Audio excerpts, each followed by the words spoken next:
اللہ نے اپنے بندوں کے لیے، میرے اور آپ کے لیے کچھ افراد نومینیٹ کیے، فرمایا کہ ان کے وسیلے سے میرے در پہ آؤ تو میں تم لوگوں کی ساری حاجتیں قبول کروں گا، اور ان میں سے ایک آج کا امام ہے۔ سبحان اللہ۔ آج کے امام کی ولادت ہے کہ ہم ائمہ معصومین علیہ السلام کو اللہ نے ہمارے لیے باب اللہ بنایا ہے کہ اگر تم ادھر ادھر نہ جاؤ بھائی، ان کے وسیلے سے میرے در پہ آؤ، یہ افراد میرے نومینیٹڈ، میرے نمائندے ہیں تمہارے درمیان، لہٰذا ان کے وجود سے استفادہ کرو۔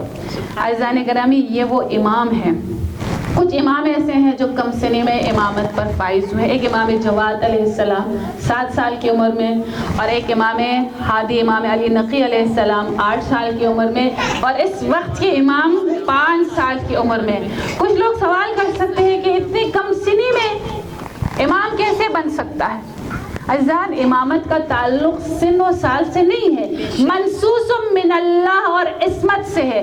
اللہ نے انہیں اپوائنٹ کیا اور اللہ نے انہیں امام بنایا۔ جب یہ پیدا ہوتے ہیں تب سے ہی یہ امام ہوتے ہیں۔ اس کی نہیں ضرورت ہوتی کہ کوئی ایکسپیرینس کرے، کہیں جا کر علم حاصل کرے تب جا کر کوئی امام بنے، نہیں۔ امام جو ہے وہ منصوص من اللہ اور معصوم ہوتا ہے۔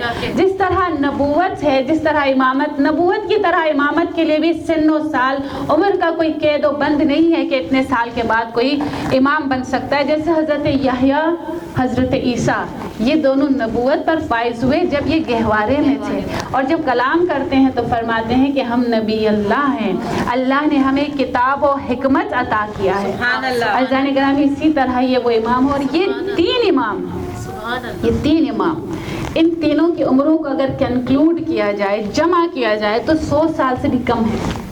یعنی سب سے جوان شہید امام کون ہے؟ امام جواد، 25 سال میں شہید ہوئے۔ اور اس کے بعد امام ہادی، امام علی نقی علیہ السلام کتنے سال کی عمر میں شہید ہوئے؟ 42 ایئرس۔ 42 ایئرس میں امام شہید کر دیے جاتے ہیں۔ اور اس کے بعد جو تیسرے امام ہیں وہ 28 سال، اگر میں مسٹیک نہ کروں، امام ہادی 42 سال، اور امام حسن عسکری جو ہے وہ 28 سال کی عمر میں شہید کیے جاتے ہیں۔ امام ہادی علیہ السلام، عزیزان گرامی، ان کی جو زندگی ہے وہ ایک پرآشوب ان کا دور رہا۔ امام کو مدینہ سے کہاں پر لے جایا گیا؟ سامرا۔ کیوں لے جایا گیا؟ تاکہ نظر بند رکھا جائے۔ دیکھیں عزیزان گرامی کہ اماموں نے انہوں نے کیسی زندگیاں گزاری ہیں۔ جب آپ بیٹھ کے ہسٹری پڑھیں نا تو انسان کا دل جلتا ہے کہ ہم اس وقت کے لوگ بھی، کیا اس زمانے میں شیعہ نہیں تھے؟ کیا اس زمانے میں مولا کے پیروکار نہیں تھے، فالوورز نہیں تھے؟ بہت گنے چنے تھے، اور اگر تھے بھی تو معرفت نہیں رکھتے تھے۔ جیسے بھی ایام فاطمیہ ابھی ہم گزار چکے ہیں، کیا بی بی اکیلی نکلی تو کوئی مدینے کی خواتین بی بی کے ساتھ کیوں نہیں نکلی؟ کیوں نہیں نکلی؟ ایک سوال ہے میرے اور آپ کے لیے، کیوں بھائی؟ اگر بی بی اپنے بچوں کو لے کر نکل سکتی ہیں تو اگر مدینے کی ہر خاتون اگر گھر سے نکل آتی، سب نے کیا کہا کہ بی بی آپ نے آنے میں دیر کر دی، ہم تو بیعت کر چکے، ہم نے تو وہ زبان دے دی۔ بی بی فرماتی ہے وہ خم کا میدان، وہ بیعت، وہ کہاں چلا گیا؟ دروازے بند کر دیے۔ اور اسی طرح امام ہادی کا دور، امام علی نقی کا دور کتنا مشکل تھا کہ امام کو نظر بند رکھا گیا۔ یہ وہ ائمہ معصومین ہے۔ امام کی زندگی اس لیے بھی امپورٹنٹ ہے کہ جو نائبین کا سلسلہ ہے امام نے انٹروڈیوس کروایا۔ یعنی جب امام کو نظر بند کر دیا تو امام نے اسٹریٹجیکلی لوگوں کو تیار کیا غیبت امام کے لیے، 12ویں امام کی غیبت کے لیے، کہ اگر امام تمہارے درمیان نہ بھی ہو تو یہ ہمارے اپوائنٹیز ہیں، یہ ہمارے نومینیز ہیں، یہ ہمارے نومینیٹڈ پرسنز ہیں، ان کے ذریعے تم ہم سے رابطے میں رہ سکتے ہو۔ امام نے نواب کا، اب امام نے وکالت کا سلسلہ، وکیلوں کا سلسلہ امام نے سٹارٹ کیا کہ امام تک لوگ جو ہے ڈائریکٹ اپروچ نہیں کر سکتے تھے، تو امام تک انڈائریکٹلی لوگوں کو راستہ بتا دیا کہ تم انڈائریکٹلی تم ہم تک کیسے پہنچ سکتے ہو، تمہاری باتیں، تمہارے مسائل، تمہاری مشکلات ہم کیسے حل کر سکتے ہیں۔ امام نے نمبر 1 اسٹریٹجیکلی لوگوں کو غیبت کے لیے تیار کیا، امام کی جو اصل غیبت ہے اس کے لیے تیار کیا، اور اس کے بعد جو ہے امام کے جو کچھ کارہائے علمی ہے، عزیزان گرامی ہم نہیں جانتے ائمہ معصومین علیہ السلام کی زندگیوں کو۔ زیارت جامع کبیرہ یہ امام علی نقی سے منسوب ہے، مولا سے منسوب ہے۔ اسے کہا جاتا ہے اہل بیت کا تعارف، آئیڈینٹیکلی ائمہ معصومین علیہ السلام کا تعارف جامع کبیرہ ہے۔ جب امام زمانہ اجل اللہ تعالی فرجہ الشریف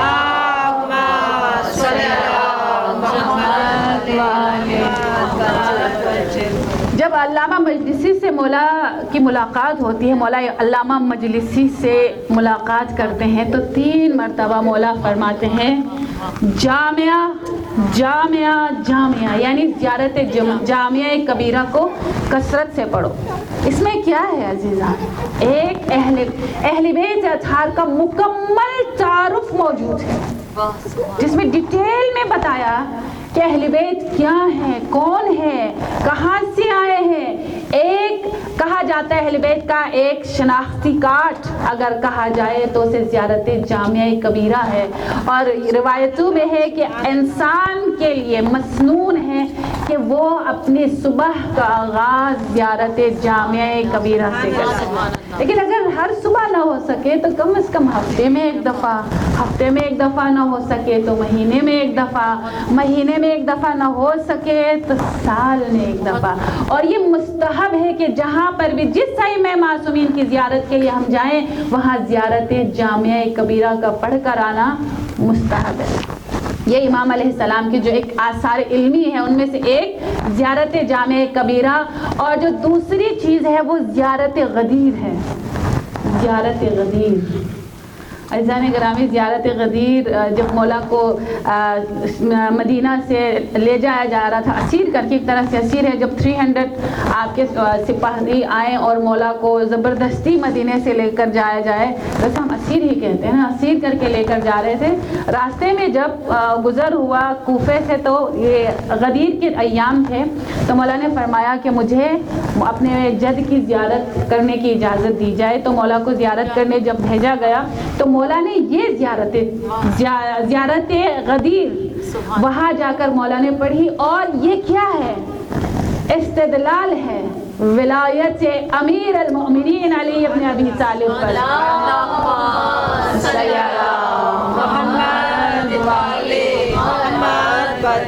عزیزان گرامی، اکثر زیارتوں میں ہمیں آیتوں کا اتنا جو ہے وہ نظر نہیں آتا ہے، اکثر آیتیں اس میں بہت کم آیتوں کا تذکرہ ہوتا ہے زیارتوں میں، لیکن زیارت غدیر میں کثرت سے موجود ہے آیت قرآن، جس میں سے ریفرنس دیا ہوا ہے کہ اے علی ابن ابی طالب آپ ہی وہ تھے۔ قرآن کے ریفرنس کے ساتھ مولا استدلال کرتے ہیں، دلالت کرتے ہیں، اور مولا کی امامت کو وہاں سے ثابت کرتے ہیں۔ زیارت غدیر ایک دفعہ ضرور پڑھیے گا، اور یہ مستحب ہے کہ کوفے میں یعنی نجف میں مولا کی ذریعے پر پڑھی جائے، لیکن جہاں پر بھی ہو روایتوں میں ہے کہ آپ اپنے گھروں میں بھی بیٹھ کر یہ زیارت پڑھ سکتے ہیں۔ اور اس کے بعد جو تیسری چیز امام علیہ السلام نے بہت عمدہ طریقے سے انجام دیا وہ ہے اصلاح مردم، یعنی لوگوں کے اصلاح۔ ہر امام لوگوں کے اصلاح کرتے رہے، لیکن یہ ایسا پراشوب دور تھا عزیزان گرامی، متوکل عباسی کا دور تھا۔ متوکل عباسی آپ ذرا خود پڑھیں کہ لعین ابن لعین تھا، جس نے سیدوں کو دیواروں میں چنوائے، جس نے جو شیعوں کو شہید کیے بغیر اس کو سکون نہیں ملتا۔ یہ جو اکثر تقیہ کیے ہوئے سید ہمیں نظر آتے ہیں دوسرے مسالک میں، اسی لیے ہیں کیونکہ انہوں نے تقیہ اختیار کیا، اور اکثر لوگوں نے اپنا مسلک، اپنا فرقہ چھپا لیا تاکہ وہ امان میں رہے۔ یہ دور امام ہادی علیہ السلام، امام علی نقی علیہ السلام کا دور تھا، متوکل عباسی کا دور، کہ جس نے امام کے گھر کو کتنی دفعہ، بھئی آپ نے سامرا بلا لیا، کیا ہے ان کے گھروں میں؟ لوگ جاسوسی کرتے، مخبری کرتے، راتوں رات مولا کے گھر پر دھاوا بول دیتے، سرچ کیا جاتا، کچھ نہ ملتا. اور جو سرچ کرنے والے، میں کل ایک روایت پڑھ رہی تھی جس میں یہ تھا کہ کسی نے چاپلوسی کی، جاسوسی کی، کہا کہ امام جو ہے وہ متوکل کے خلاف جو ہے وہ شورش کر رہے ہیں اور اس کے خلاف اقدامات کر رہے ہیں. تو متوکل نے سپہ سالار سے کہا کہ جاؤ اور مولا کے گھر کا سرچ آپریشن کر جاؤ، دیکھو کیا ہے. تو وہ کہتے ہیں کہ میں رات کی تاریکی میں دیوار پھیلا کے جا رہا تھا، لیکن ہمارے امام کتنے نرم دل، کتنے کریم ہیں. وہ ہے گورنمنٹ کا اپوائنٹڈ بندہ جو مولا کے گھر سرچ کرنے آ رہا ہے، دیوار پھلانگ کے آ رہا ہے، لائٹ نہیں ہے. اتنے میں دیکھا کہ مولا خود چراغ لے کر آئے اور فرمانے لگے آ جاؤ کہیں تمہیں چوٹ نہ لگ جائے. مولا فرماتے ہیں اس نے دیکھا کہ مولا نماز پڑھ رہے ہیں اور اس نے جا کے پورے گھر کا سرچ آپریشن کیا. اس کے بعد مولا کو اسیر کر کے وہاں پر کیا کیا، متوکل کے سامنے مولا کو پیش کیا گیا. اس کے بعد متوکل نے کہا کیا ملا؟ تو اس نے کہا کچھ بھی نہیں ملا، آپ کے حکم کی اطاعت کی گئی ہے. تو اس شخص نے جب متوکل نے کہا کہ مولا کو چھوڑ دو، تو اس شخص نے مولا کے 10 بستہ معذرت کی کہ مولا مجھے معاف کر دیں. یعنی میں یہ سوچ کر پریشان رہ گئی کہ اگر آپ جانتے تھے کہ یہ کون شخص ہے جن کے گھر آپ سرچ آپریشن کریں، کیونکہ معافی، معذرت، عذر خواہی وہی کرتا ہے جس کو پتا ہوتا ہے کہ میں نے کوئی غلط کام کیا، لیکن جا کے معافی اور عذر خواہی کرتا ہے. تو میں نے یہ سوچا کہ شخص اگر تجھے پتا تھا تو گورنمنٹ کے اس نمائندے کی حیثیت سے گیا ہی نہیں. اکثر لوگ اسی لیے اپنے پوسٹ کی وجہ سے کہتے ہیں کہ ہماری جاب JDCs میں یہ چیزیں آتی ہیں کہ ہم یہ کریں. لیکن اگر امام وقت کو تم پہچانتے ہو تو پھر تم نے ایسی حرکت کیوں کی؟